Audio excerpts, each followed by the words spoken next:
All the books I'll be talking about will be listed in the description below with timestamps. There is a head on a pole behind you. I'll be beginning with The Great Ordeal by R. Scott Bakker. This is book 3 in the Aspect Emperor series. It's also book 6 in the Second Apocalypse series. If you don't know about the Second Apocalypse, this begins with the Prince of Nothing trilogy, which starts with The Darkness That Comes Before. And then following that trilogy is the Aspect Emperor Quartet.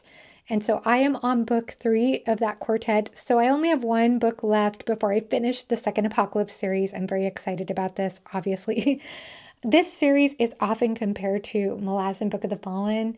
And as a Malazan fan, I don't think they have that much in common, aside from being vast and epic in scope.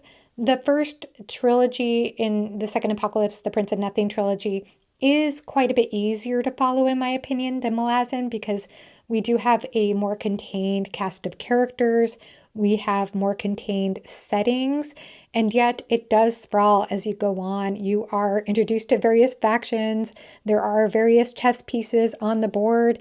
It is dense at times. I am finding I have to slow down to process everything. And so there is a bit of a slow build, specifically in The Great Ordeal. However, the payoff was tremendous. I had no idea where we were going, and I was so surprised with where we ended up. And I would say that Bakker just has a way with words. His writing style is superb. He beautifully blends the tone, the character psychology, and settings. He melds these together harmoniously. And while I'm going to keep my thoughts spoiler-free for this video, I will say that there were some passages that alluded to biblical verse. I think that's probably throughout the entire series. However, one in particular disturbed me, unsettled me quite a bit, and another one haunted me. And I will be getting into details with Philip Chase when we have our discussion here on my channel, hopefully later this month, if not early December. And I'm so excited to hear Philip's thoughts on this book. Slade House by David Mitchell is a unique haunted manor story, and it has a cyclical horror element, which is interesting because I'm going to be talking about another book in this video that has cyclical horror. This is a story that begins in 1979 and it ends in 2015, and we are following 5 perspectives throughout the decades. And this story starts out with a 13-year-old autistic boy and his mother. They're trying to find this musical soiree at this manor called Slade House in a British town down the street from a pub. And this mysterious small gate appears to them, in which they go through and they find this manor, and strangeness ensues. Then we go into the next storyline and so forth. If you enjoy haunted manor settings, I think that this was a strength in the book in the way that Mitchell made this manor consistent throughout time, and at the same time it reflected the different eras, the different decades. My favorite being the 1990s storyline, following a bunch of young adult misfits who have a psychics club and end up at a party. The book effectively blended so many elements. There was an air of mystique. The manor itself had spooky vibes. There was great humor. There was great quirkiness with some of the character voices, and there were even poignant moments. There was one moment in particular, a passage from one character's perspective, in which they were reflecting on how grief can sometimes be easier to process than hope, especially if you don't know the outcome of something. And I personally related to that. I feel like I've talked about this a lot, so I apologize, but my husband and I lost our cat in early September, and we both struggled through that. It was hard to see our cat. It was hard to find his body, to bury him, to say goodbye. And as awful and difficult as that was, we both reflected on how the process of grieving over his death was so much easier than when we lost him a couple of years ago. Because a few years ago, when we moved into this house, he got lost in the neighborhood for 2 weeks. So we went through 2 weeks not knowing if he was dead, if he was alive, if he was lost, if he was hungry. And those 2 weeks were psychologically so much harder than processing his death. It was so much more difficult not knowing. And this story talked about that. It brought that up in a certain perspective. So it had that moment. It also had some interesting conversations about mortality and immortality. It also had a clever solution to the villain monologue. You know, when you're reading a story and you get to the end and the villain gives this long monologue explaining why they did the thing and how they did it, and this is time for our protagonist to figure out how to get out of the situation. I love the way that Mitchell handled that in this book. And I would say this is also required reading if you're a fan of Mitchell's book, The Bone Clocks. This is a book I read earlier this year thanks to Jimmy. Jimmy recommended the book to me. And in addition to wanting to read more Mitchell after The Bone Clocks, I got the recommendation from John from Talking Story that I needed to pick up Slade House. And I have to say, John was right. He was absolutely right about this because this book made me appreciate the end of The Bone Clocks more. And not only that, I feel as though I appreciated the end of Slade House more because I read The Bone Clocks. So these two books are required reading with one another. Slade House has more than just a couple of Bone Clocks Easter eggs. There's a whole section that significantly ties into that novel.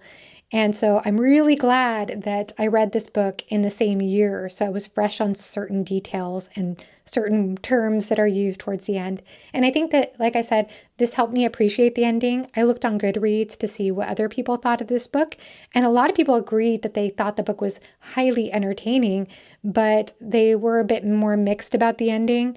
And for me, I loved the ending. But I think that part of my love of this ending had to do with, again, having read The Bone Clocks. And like The Bone Clocks, the same strengths come through in Slade House. Mitchell's strength of writing very distinct character voice, reflecting characters based on the time, the culture, the setting, and at the same time making them feel like they are individuals, making them feel like they're real people. I love that strength in Mitchell's writing. And additionally, I also appreciate that Mitchell has a diverse cast of character with excellent representation. So you got to check this out if you love stories that are multi-POV, if you love Haunted Manor stories, if you enjoy David Mitchell's writing. In addition to John from Talking Story, I picked this up thanks to Jimmy from the Fantasy Network. He mentioned that this is a great spooky season read, and I found it on my Libby app, and I am so glad I got to it this last month. In addition to Slade House, I read another book that dealt with the theme of mortality, and that is Never Let Me Go by Ishiguro. This book made it to New York Times top 100 books of the 21st century in 2024, and I think for good reason. This is a quasi-sci-fi literary fiction book. It certainly has science fiction elements, but it leans a little more literary fiction in that it is slice of life. It's not high action, and while there are some mild twists and turns along the way, I think that the weight of this book, the power of this book, is in how it explores the human condition, specifically through the lens of young children who are going through slice of life events, growing pains, and yet these experiences that they're having have a whole other weight and meaning when you understand the greater context of what they're dealing with. So it is coming of age, but coming of age for something that's far more ominous than they realize. Speaking of that twist, I happened to know what the twist was before I read the book, and it did not detract from my enjoyment at all. We had a conversation about this, Jimmy Murphy and I, because we buddy read this book together, and I had to agree with them. They didn't feel like the twist was really where the book's merit was, and I agree with that.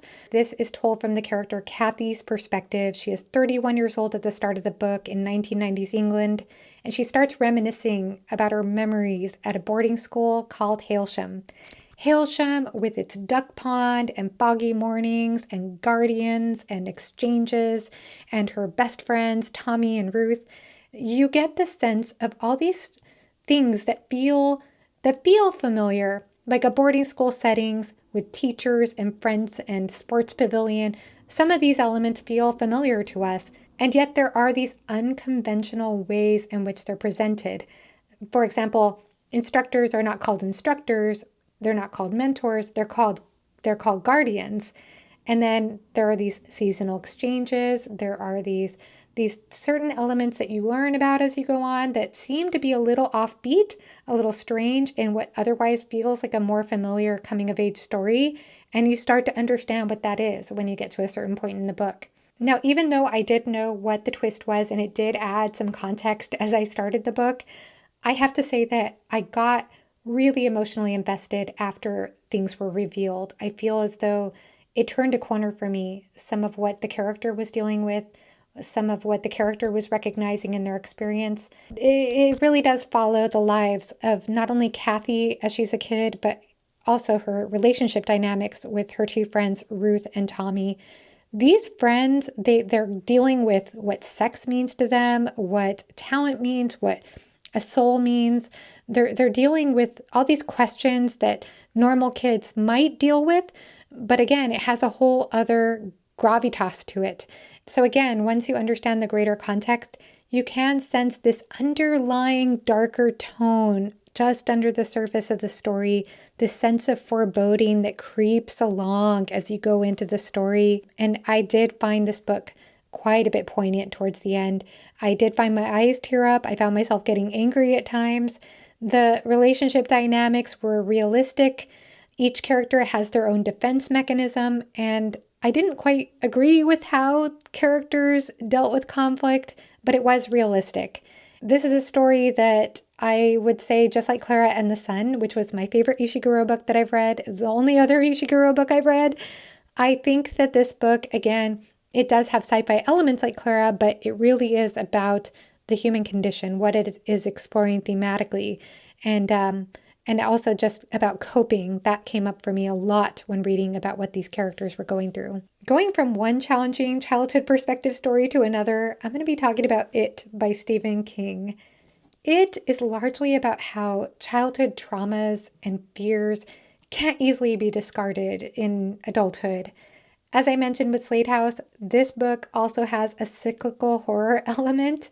And so we're largely following these 7 kids in Derry, Maine, starting around the years 1956 or 1957, 1958, and then again as adults in 1985, I believe.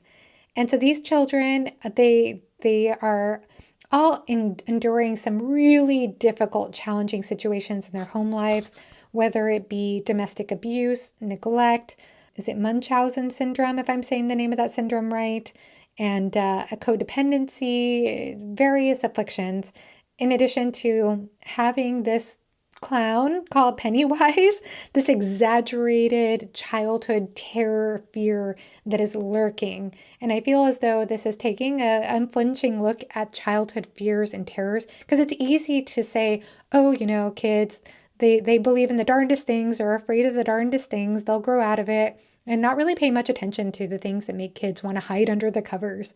For me, when I was a kid, my biggest fear was a chopped off hand. I used to be terrified of a chopped off hand. This is because my brother and sister and cousins ended up stealing a mannequin hand from a department store when I was a kid, and they put it in my room, and I just kept staring at the thing, and it freaked me out. And I'm sure now that just seems ridiculous, but at the time, it was terrifying. So this book does take a look at that, and I feel like the horror elements are grotesque. They are grisly in this book, but as horrible and exaggerated as those were, as Pennywise, if you're familiar with that, was, I feel as though the realistic horrors that these kids endure with their home lives and also with bullying culture, to me, that got to me more than the fantastical horror elements. There's also homophobia, racism, misogyny, lots of trigger warnings in this book. And it's interesting because you don't necessarily think about these things as childhood themes, but these are realistically things that some kids go through. And I know some people have read it at a very young age. And that's interesting to me. I talked about this with my husband, who started reading it when he was 11 years old. He didn't finish it, but he said that he probably didn't think about those things too deeply at the time. I don't know. I don't know how children process this when they read it at a young age. I didn't.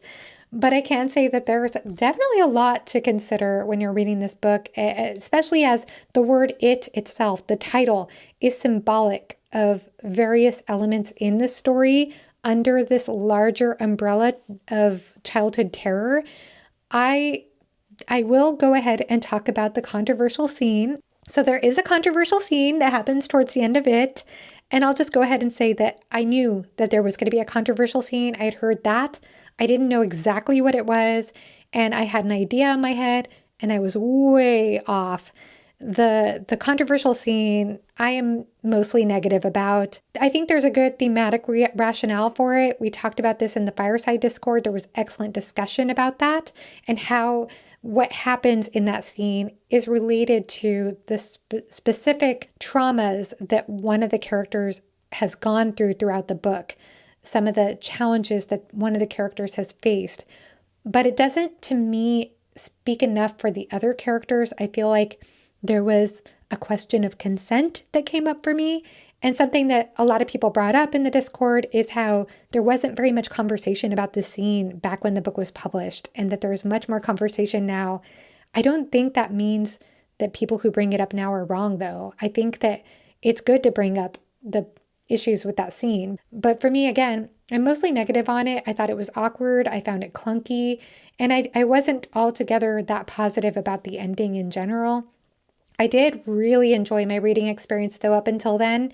I found myself very immersed. I love the way that King writes children. I feel like King doesn't underestimate kids. He understands that kids are intelligent, they're funny, they're resourceful, they can be incredibly loyal, and yet they can also be horrible. They can be incredibly cruel to one another as well, and dangerous to be around. And I found those bullying scenes very unsettling. And it was interesting to read this book alongside the audiobook, The Anxious Generation. If you don't know about The Anxious Generation, this is a nonfiction book that is a huge hot topic right now in 2024. It came out earlier this year, and the author's premise is that we underprotect children online and we overprotect them in person nowadays, so that we don't mind if 8-year-old kids are on phones or on the web lurking in places they shouldn't lurk. And yet when they go outside or try to cross the street or go to a park by themselves, the parents can be arrested for neglect. And this was not the case in the 80s or prior to that. He also talks about the decline in mental health and how that's strongly correlated with the rise in social media. And I've seen some other research about that as well. But it was, again, interesting to read about these stats at the same time as I'm reading about this childhood experience where these kids could be left alone for most of the day. And yet I felt scared for these kids. And I think King meant for you to feel scared for these kids. At the same time, I'm sure I'm also influenced by our modern culture in which we feel like kids are unsafe by themselves. I recommend The Anxious Generation, by the way. I think it has some interesting conversation points to be had. And with it, I'm mostly positive on it. I, again, am mostly negative about the controversial scene and mixed about the ending. But it did pull me out of a reading slump. I did get invested in the story. And I did pick this up thanks to Mike from Mike's Book Reviews, who recommended this to me on iWizard's channel. And yeah, I'm glad I got to it, but not my favorite King book by far. Before closing out the video, I want to mention a few collabs I participated in. I had the pleasure of being a guest again on Chatting with Nuts, which is my friend Jimmy's wonderful discussion series. He is the OG. He is the best of the best when it comes to live shows.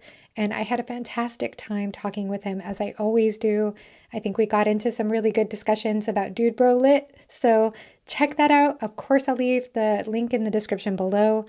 I also had a wonderful Why Read episode with my new friend Lecton from Reading from the Depths and my dear friend Philip Chase. We got into discussions regarding the nature of story, about myth and Buddhism, Muslim Book of the Fallen, queer representation in literature. So I will leave the link for that as well. Please check it out, and please make sure that you subscribe to Lecton's channel. I think he's still growing an audience as he's fairly new to BookTube, but he has a lot of really interesting insights on literature, as does Philip always. And then lastly, I have to talk about the BookTube Betrayal tag. We did an original BookTube Betrayal tag, that we meaning my friend Alan from the Library of Alexandria and me. And Alan did it to me again. He made me laugh so hard I cried at the end of the episode. He's done that to me twice or 2 or 3 times now. That's weird. Did you know that? No. No, but of course you did. Wait, and I read that with Jimmy and Murphy. Of course you did, Johanna. Like, guys, I'm not the crazy guy with the sandwich board on the side of the road, guys. BookTube Betrayal tag. If you do the tag, please tag us. My good friend Brian from BellTube did the tag and did a fantastic job. I'll link his video down in the description as well. So please check that out as well. And I guess that's about it, but please let me know in the comment section below if you've read any of the books I've mentioned, if you're planning to read any of the books I've mentioned, because I would love to hear from you. Thank you so much for watching and have a great rest of your day. Bye-bye. I know I'm going to get the comment that I look like Waldo.